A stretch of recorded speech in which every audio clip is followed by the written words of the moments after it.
Hello बच्चों, आज हम गद्य खंड के मित्रता पाठ की व्याख्या पढ़ाएंगे। व्याख्या पढ़ाने से प्रश्न कैसे पूछे जाते हैं, तो व्याख्या पर 3 प्रश्न पूछे जाते हैं। उपर्युक्त गद्यांश का संदर्भ लिखिए, रेखांकित अंश की व्याख्या कीजिए और तथ्यपरक प्रश्न पूछा जाता है। उस पैराग्राफ पर तथ्यपरक प्रश्न पूछा जाता है। जैसे दिए गए गद्यांश पर प्रश्न दिया है,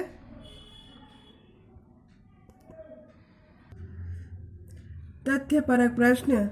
दिए गए गद्यांश पर प्रश्न पूछे जाते हैं। तथ्यपरक प्रश्न, हमें किन लोगों का साथ नहीं करना चाहिए? ये गद्यांश पर आधारित प्रश्न है। तो सभी प्रश्नों पर 2-2 नंबर दिए जाते हैं। यदि आप सभी प्रश्नों के उत्तर सही देते हैं तो सभी पर 2-2 अंक मिलेंगे। एक भी नंबर नहीं कटते हैं। अब हम चलते हैं रेखांकित अंश की व्याख्या। तो पहले हम गद्यांश पढ़ेंगे, रेखांकित अंश पढ़ेंगे जिसकी व्याख्या करनी है। हम लोग कच्ची मिट्टी की मूर्ति के समान रहते हैं, जिसे जो जिस रूप का चाहे उस रूप का करे, चाहे राक्षस बनावे चाहे देवता। ऐसे लोगों का साथ करना हमारे लिए बुरा है जो हमसे अधिक दृढ़ संकल्प के हैं, क्योंकि हमें उनकी हर एक बात बिना विरोध के मान लेनी पड़ती है। चलिए इसकी व्याख्या देखा जाए। रेखांकित अंश की व्याख्या।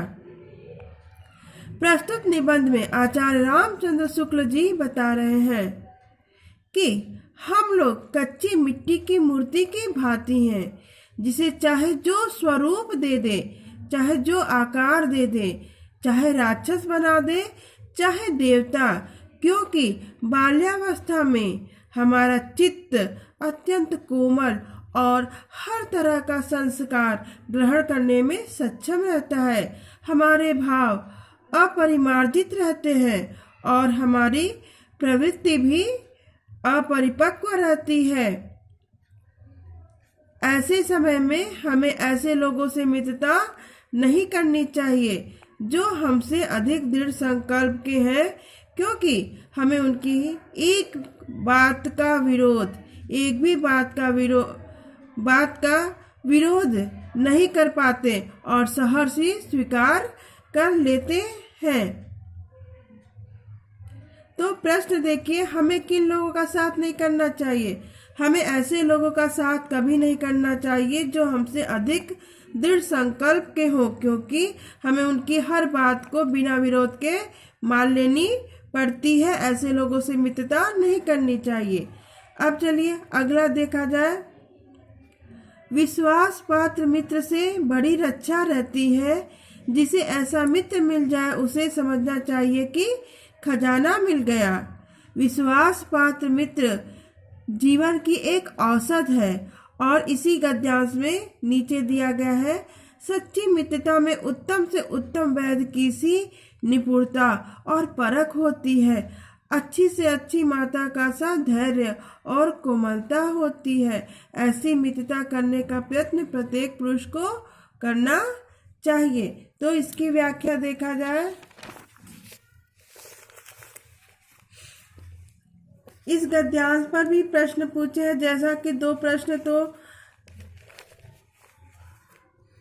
वही रहते हैं, संदर्भ और व्याख्या, और इसके अतिरिक्त तथ्यपरक प्रश्न है। जैसे लेखक ने सच्ची मित्रता की तुलना किससे की है? लेखक ने अच्छे मित्र के क्या कर्तव्य बताए हैं? इसको जानने से पहले हम इसकी व्याख्या पढ़ेंगे। रेखांकित अंश की व्याख्या। सच्ची मित्रता उत्तम जीवन निर्वाह में बहुत सहायक सिद्ध होती है।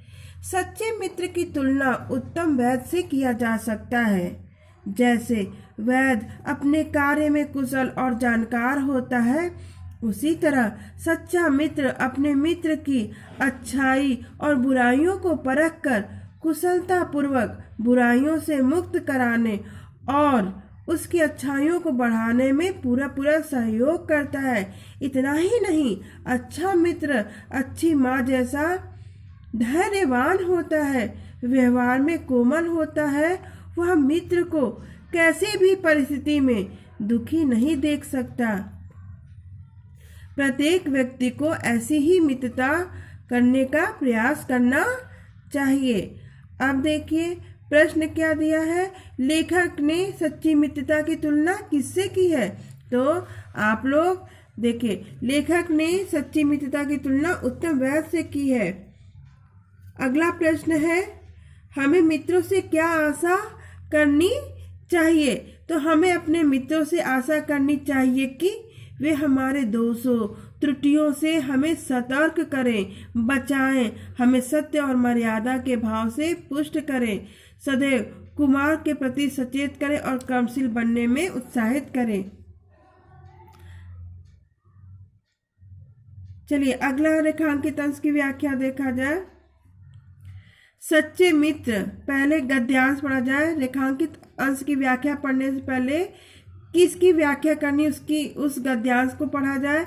मित्र सच्चे पथ प्रदर्शक के समान होना चाहिए, जिस पर हम पूरा विश्वास कर सके। भाई के समान होना चाहिए, जिसे हम अपना प्रीति पात्र बना सके। हमारे अपने मित्र के बीच सच्ची सहानुभूति होनी चाहिए, ऐसी सहानुभूति जिससे एक के हानि लाभ को दूसरा अपना हानि लाभ समझे। मित्रता के लिए यह आवश्यक नहीं कि दो मित्र ही एक प्रकार के कार्य करते हों या एक ही रुचि के हों।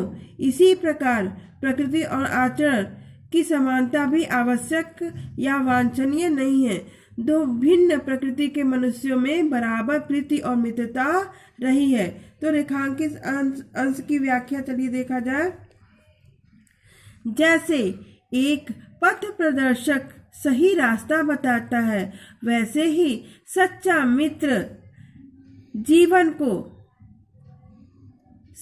मित्र सच्चे मार्ग की ओर प्रेरित करता है।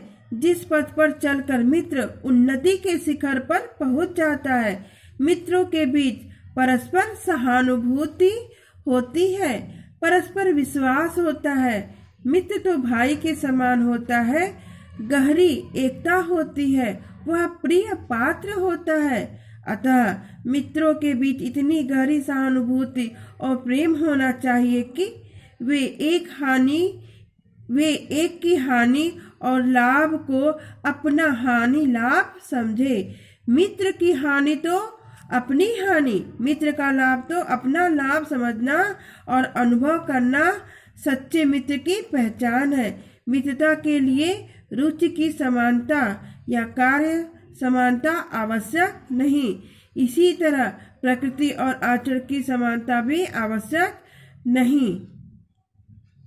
प्रश्न है, सच्चा मित्र कैसा होना चाहिए? तो सच्चा मित्र सच्चा, स्नेही, विश्वासी, कल्याण कामना करने वाला, दुख में साथ देने वाला, उन्नति के लिए सच्चे रास्ते पर प्रेरित करने वाला आत्मीय व्यक्ति को ही हम मित्र कह सकते हैं या कहते हैं। आगे की व्याख्या पार्ट 2 में पढ़ाया जाएगा। धन्यवाद बच्चों।